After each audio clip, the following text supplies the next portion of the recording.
Hello दोस्तों, कैसे हो? उम्मीद करता हूं बढ़िया होंगे, फर्स्ट क्लास होंगे। दोस्तों, मैं इससे पहले 9 वीडियो डाल चुका हूं जिनमें मैं बता चुका हूं कि किस प्रकार से क्वेश्चन की डिमांड को पूरा किया जाता है। देखो, क्वेश्चन में आंसर लिखने का एक तरीका होता है। क्वेश्चन की डिमांड को पहले समझना होता है। तो क्वेश्चन की डिमांड को समझने के लिए 14 टाइप्स के पॉइंट होते हैं, जिसमें से 9 पॉइंट्स के बारे में डिस्कस कर चुका हूं। ये हमारा पॉइंट नंबर 10 है। Point number 10। देखो, जब तक आपको क्वेश्चन की डिमांड नहीं पता होगी, जब तक आपको क्वेश्चन की डिमांड नहीं पता होगी, तब तक आप जो है ये मान के चलो जैसे कि आपने खाना तो खा लिया पेट भर के, लेकिन आपके शरीर की जरूरत पूरी नहीं हुई, आपको न्यूट्रिएंट्स प्रोटीन नहीं मिल पाए। ऐसे ही हमारा आंसर लिखने का तरीका होता है। अगर आपको क्वेश्चन की डिमांड नहीं पता तो आप उसमें कुछ भी लिख दो, क्योंकि आपके पास नॉलेज है, बहुत नॉलेज है, लेकिन उस नॉलेज में छांट के डालना क्या आंसर में। एग्जामिनर आपसे क्या जानना चाहता है वो अगर आपको नहीं पता तो आप फिर बोलोगे कि सर हम तो बहुत लिख के आए थे आंसर में, लेकिन हमें नंबर यानी मार्क्स कम मिले हैं। तो ऐसे ही 14 पॉइंट्स होते हैं, उन पॉइंट्स का आपको पता होना चाहिए, और इनके बारे में स्कूल में कॉलेज में भी बहुत कम बताया जाता है।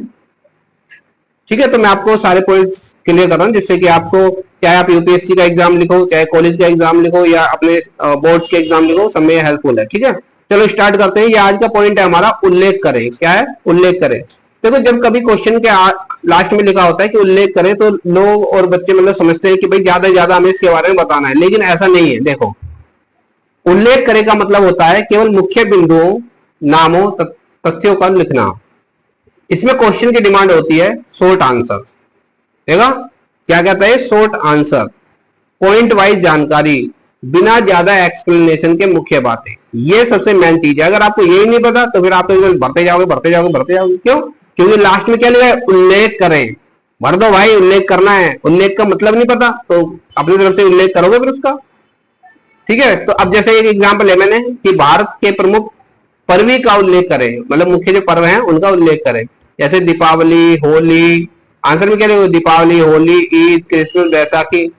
अब इनके बारे में क्या करना है? इन पॉइंट्स के बारे में थोड़ा थोड़ा सा बताना है। केवल मुख्य पॉइंट्स या नाम लिखे, ज्यादा विस्तार नहीं। आंसर में लिखने का तरीका क्या है? प्रश्न को ध्यान से पढ़े और समझे कि केवल मुख्य बातें लिखनी है। संबंधित मुख्य बिंदु, नाम, तथ्यों को पॉइंट वाइज लिखें। ज्यादा व्याख्या या विवरण ना दे। उत्तर संक्षेप, स्पष्ट और क्रमबद्ध हो। ठीक है, ये चीज आपको मेन ध्यान रखनी होती है। अगर आपको ये पता है तो आप इसके अंदर ये लिख दोगे और आपका आंसर बिल्कुल सही होगा और आपके मार्क्स आपको बिल्कुल फुल मिलेंगे। ठीक है, फिर मिलते हैं नेक्स्ट वीडियो में। तब तक के लिए बाय।